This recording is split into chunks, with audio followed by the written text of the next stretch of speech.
course, was not his goals, not the fact that he's the record goal scorer, but the fact that he was a local lad made good. Lots of clubs have got record scorers, lots of clubs have got record appearance makers. We've got Dave Blakey up there, a lad from the North East. But to be recognised as the best at the club that you were lived and born at and supported as a boy is something special. And that's what makes Ernie so special for every Chesterfield supporter. And to add to that, we all know how hard he had to work to get to the top of his game. It was a slow start for Chesterfield, and it was really those 4 goals he scored against Newport County that brought him to the fore. And he'd been scoring in the FA Cup as a young lad, but Jim McGuigan just saw something in and developed it. And of course, when Ernie moved on to Peterborough United in the 70s, we thought that was it, but it wasn't. Back again. He'd won the 69-70 championship with Chesterfield, of course. Still the honour he enjoyed the most at this club.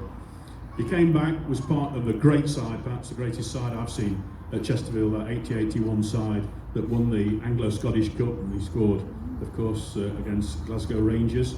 And then he disappeared again, and then he came back again, and was part of a team that won promotion in 84-85. So 2 championships and a cup. The only other 2 people that could claim to do that are Tommy Lee and Drew Talbot. And so one of only 3 people that's ever done that, the only one from Chesterfield. The only one from Chesterfield.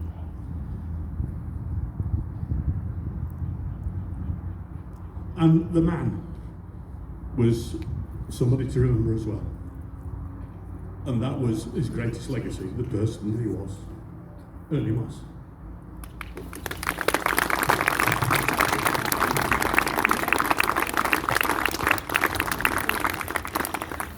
Do is I'll ask Nicky and Sarah and any of the rest of the family who want to come up, because it's not great a visual this, because we've got an illustration on this side of the wall, so you're going to have to come and look at it afterwards.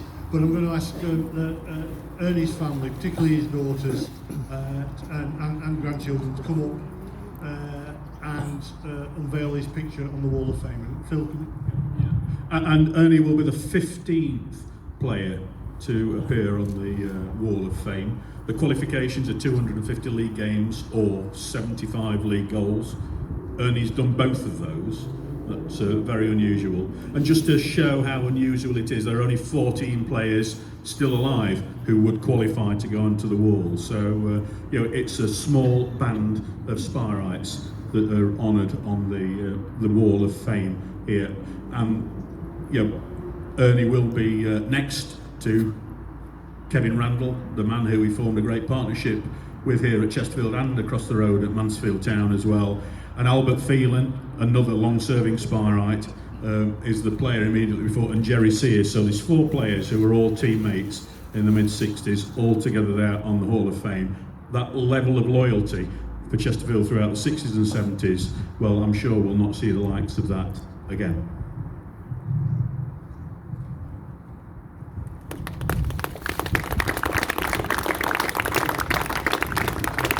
Nicky and Sarah, we'll go with Phil.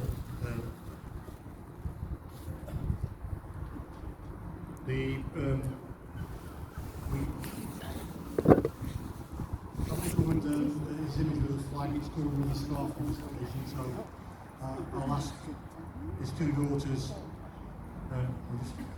We'll just wait for Tina to get into place. So.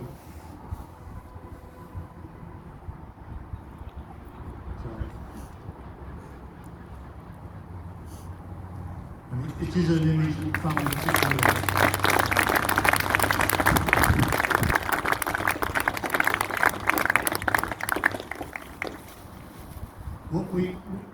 You will have a chance to come up and look at this.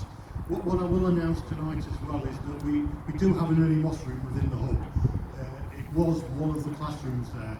We've had some work done, which is only finished today, to change that into an education suite. So there's one large room that divides into 2 smaller rooms, and most of the time it will be 2 smaller rooms. So we actually need a name for the other room. So the Ernie Moss details will be going back up on the door, and his shirts image that will go up in there. But I think it's only fitting that the other room will from now on be called the Kevin Randall room, as long as Kevin's family are comfortable with that.